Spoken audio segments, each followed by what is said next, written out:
surfboard manufacturer Bing Copeland. There are plenty of words to describe David's style, but none of them as good as watching or listening to the young master himself. David Nueva. I usually like to ride high up in the wave, so if anything came down in front of me, I could just whiz on by it by taking a drop and going around it. It's really good to ride high because then when you need the speed, you can let it go. David was getting a few pointers from Bing Copeland and went right back out and got a beautiful head dip and a roller coaster all in one wave.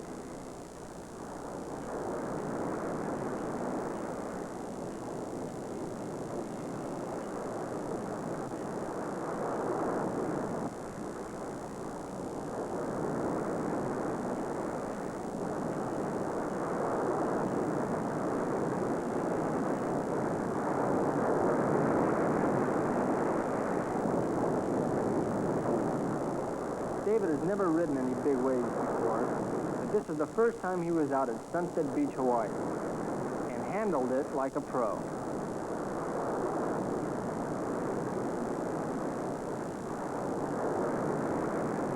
But David's favorite waves are small waves at Belchland, hanging right on the nose, turning sideways, dropping down the wave sideways, and pulling out while still on the nose.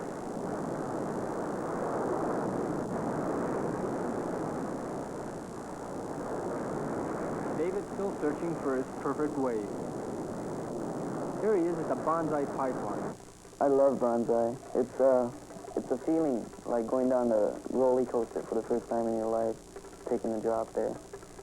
And when you get locked in, it's like being in a different world. You're at the top of your climax inside of a wave like that. You're just all shaking and everything. You don't know if you're going to make it or not. Some surfers would be satisfied with this wave you're going to see. But to David, this was not his perfect ride. To some, it would be the ultimate. Even small waves at Haleiwa, he's hanging heel.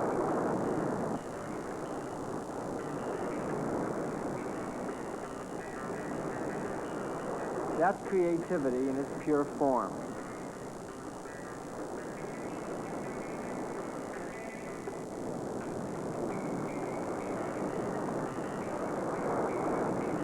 Some surfers like to slip slide across the face of a wave. David likes to slip slide down the face of a wave.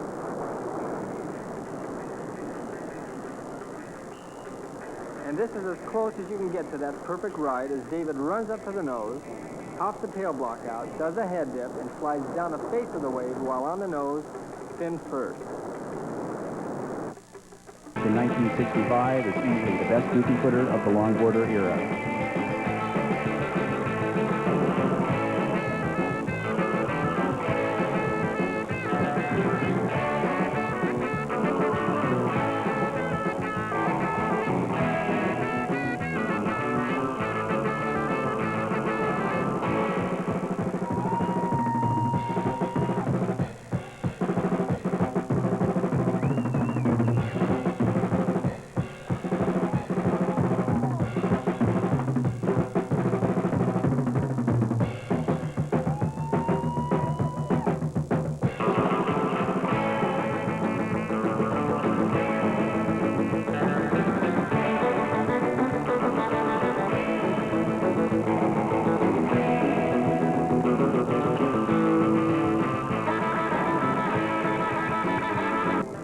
One of the finest of the young creative surfers is Billy Hamilton, a purist of the Phil Edwards School of Surfing.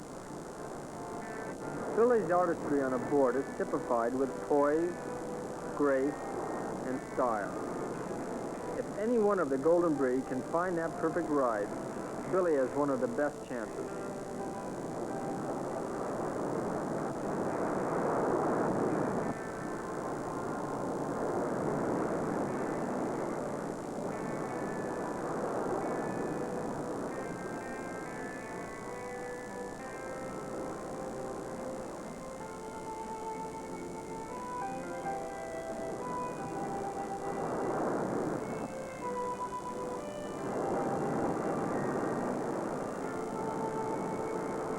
If you watch Billy in slow motion, you can tell that his body is in the same form of the wave.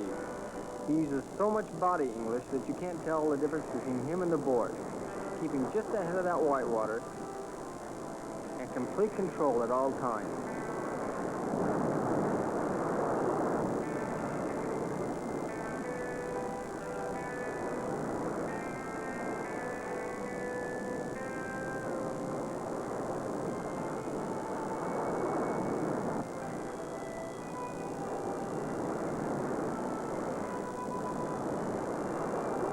This is a good example of involvement. Being a part of the wave. Not trying to fight it, but going right with it.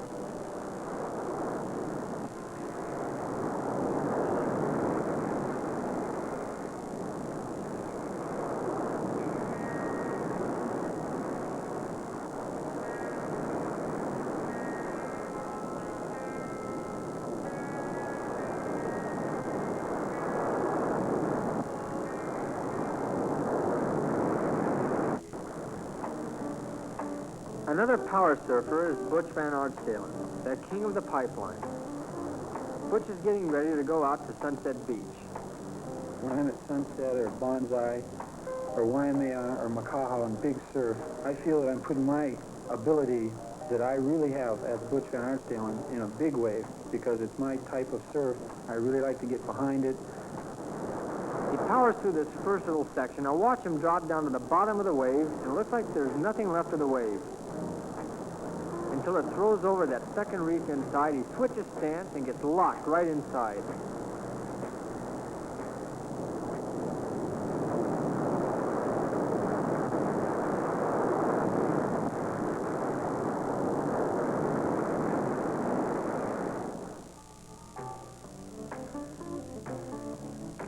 If I'd lose my temper, I better known for that in my day of surfing is losing my temper.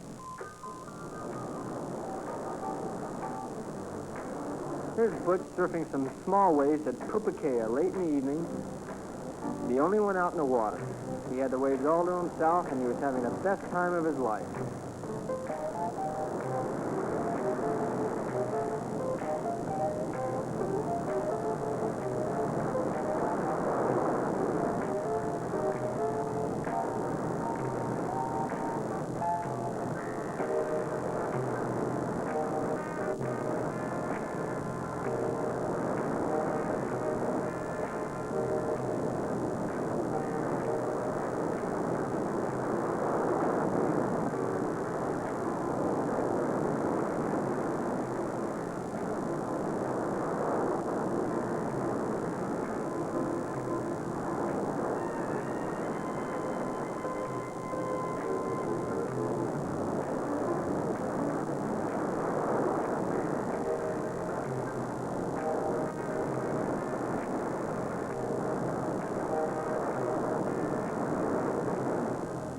But at the pipeline, I think just about anybody will agree with me. The pipeline is my kind of wave.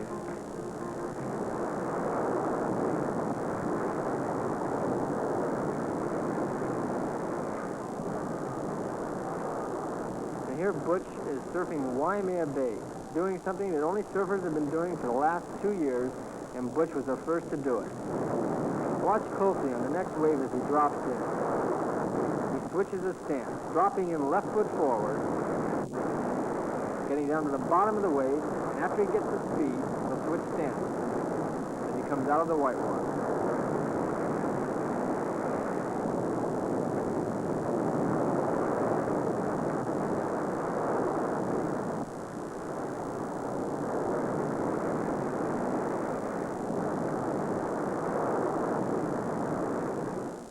And here's the ride at the pipeline that made Butch famous. He took off and got completely engulfed in this tube. He was so jazzed he had to sit it out, and he gave himself an applause. One of the leading newcomers to the Golden Breed is a Hawaiian surfer by the name of Eddie Aikau. Eddie's really burning up the big wave circuit. Here he is surfing Waimea Bay.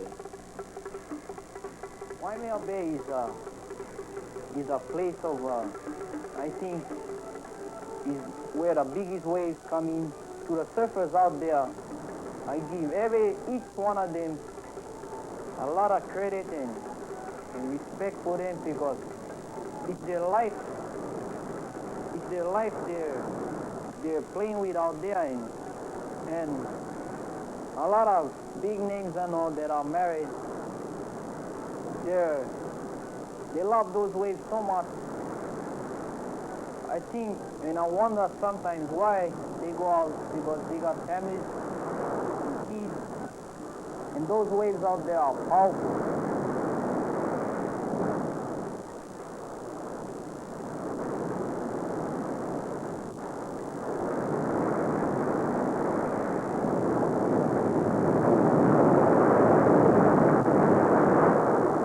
They call Mike Doyle the Iron Man. He does just about everything in surfing, and he does it well. Mike rides tandem, he rides big and small waves, surfs in contests, and is the all-around surfer. But perhaps the biggest contribution Mike has made to surfing is the work that he has put into it to help develop it into a sport.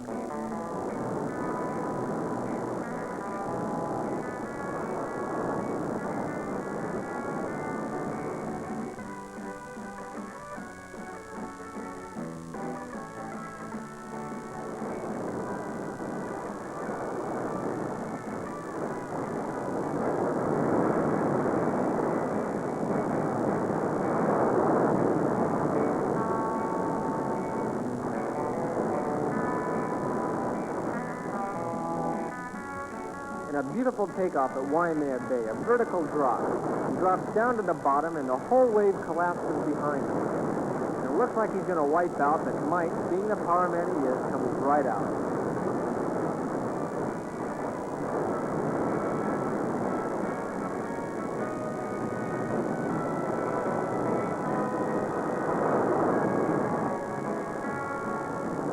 Another all-around surfer in California is Steve Bigler.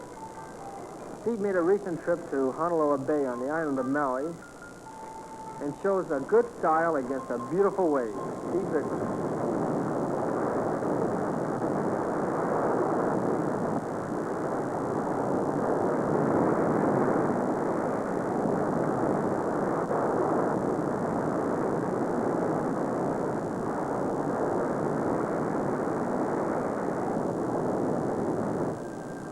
On a good day, I feel that the waves are the ultimate in surfing.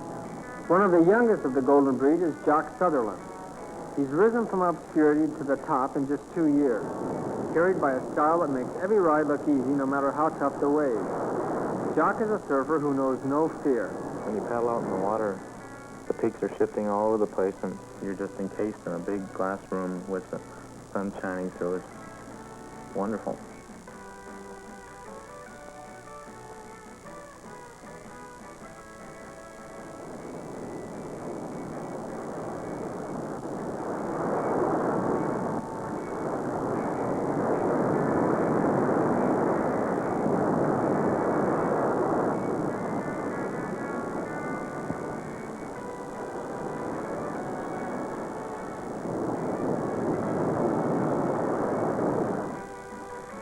Shifting stance is really a functional maneuver because you can get tighter into the waves. You can see what you're doing more. Although going backside's a lot of fun.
Just listen to two-time world champion Felipe Pomar of Peru as he describes the big drop.